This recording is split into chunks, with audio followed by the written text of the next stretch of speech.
আমাদের গান কমিটির আছেন যারা গান গাইতে গাইতে গাইতে গাইতে প্রতি রাতে শীতের রাতে ঠান্ডাতে ভাঙ্গা। তো খরগোশ এখানে গান গাইতেছিল, কালো শকুন তখন এই খরগোশের সামনে এসে পড়ে আর মানুষ পান না সুটিয়ে লাল করে দেবো, নোংরামি বার করে দেবো। খারাপ হয়ে যায়গা, मैं मामा बहन पे आ जाऊंगा, मैं इनकी अम्मा बहन पे आ। শকুন তখনই খরগোশের সঙ্গে গল্প করতে শুরু করে এবং তখনই হঠাৎ করে খরগোশের গলা চেপে ধরে। খরগোশ তখনই শকুনকে বলে, তুমি এখানে একটু দাঁড়াও, তোমার জন্য আমি চিকেন মটন নিয়ে আসতেছি।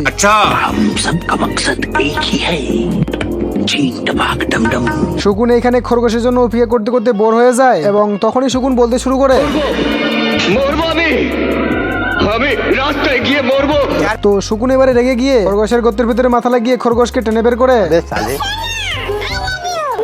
গাইস দেখছেন খরগোশের মুখে আই লাভ ইউ শুনে শকুন থেকে একেবারে পাগল হয়ে গেছে। খরগোশ তখনই শকুনের পিছনে।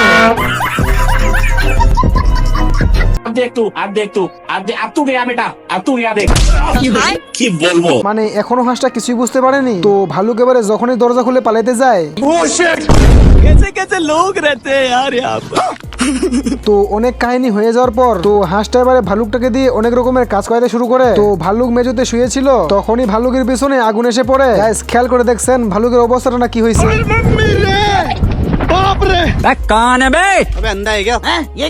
তো হাঁসটা এবার অনেক কিছু দিয়ে আগুনটাকে নিভাইতে শুরু করে। তেজস্বী লোক হ্যাঁ আমার তো হাঁস মারতে মারতে হাঁপিয়ে যায়। তো আগুন তো নিভে গেছে কিন্তু একটু ময়লা হয়ে গেছে, যার জন্য ভালুকটাকে এবার ওয়াশিং মেশিনে ঢুকিয়ে দেয়। মানে একবার কাঁচা হয়ে গেলে ভালুকের হাত দিয়ে চিপতে শুরু করে। মানে দেখছেন এখনো ময়লা আছে না, মানে গাইস কাঁচা হয়ে গেছে, এবারে হিট করতে দিয়েছে। তো এবারে যখন বাইরে বের করে পরে বিভিন্ন জিনিস দিয়ে ভালুকের অমগুলোকে ঠিক করতে শুরু করে। তো গাইস আপনাদের কাছে একটা অনুরোধ রইলো, চ্যানেলে নতুন হয়ে থাকলে চ্যানেলটা সাবস্ক্রাইব করে লাইক করে দিবেন। আর আপনি কোন দেশ থেকে দেখছেন কমেন্টে অবশ্যই লিখে যাবেন। कैसे कैसे लोग रहते हैं यार।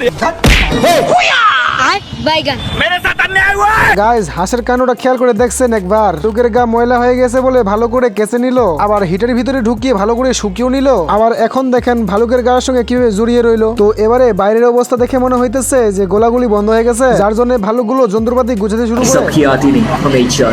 আমার হোগা মারা শেষ। कैसे कैसे लोग रहते हैं यार यहाँ।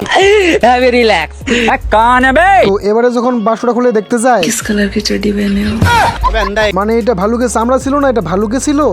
পুলিশ কি ओ भाई मारो मुझे, मारो मारो मुझे, मारो मारो। नहीं ये मजाक हो रहा है, एक सेकंड। आपने लापरवाही का नतीजा।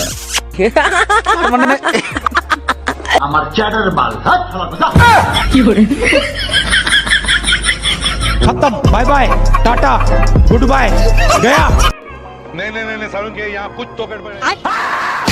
শালা ভূত মনে করে ভয়ে দরজা লাগিয়ে দেয়। डर सबको लगता है, गला सबका सूखता है। বিড়াল তখনই দরজা খুলে দেখে। বিড়াল তো এদিকে কোনো মতে হিসাব মিলাতে পারতেছে না। পাখিটা এইখানে দরজা খোলার অপেক্ষা করতে শুরু করে। বিড়াল তখনই দরজা খুলে হাত বাড়িয়ে দেয়, পাখিটাকে ধরে ভিতরে নিয়ে যায়। কিতনি স্বাদিষ্ট হ্যাঁ রে। তো বিড়াল পাখির বাচ্চার অমলেট বানাতে দিয়েছিল, তখনই খেয়াল করে যে তার মালকিন ঘরের ভিতরে কি যেন একটা খুঁজতেছে। বিড়াল তখনই ভয়ে তখনই বাচ্চাটাকে কেটলির ভেতরে দিয়ে বই দিয়ে ঢেকে দেয়। বলেন কি? বিড়াল মেঝেতে শুয়ে ঘুমানো নাটক করতে শুরু করে।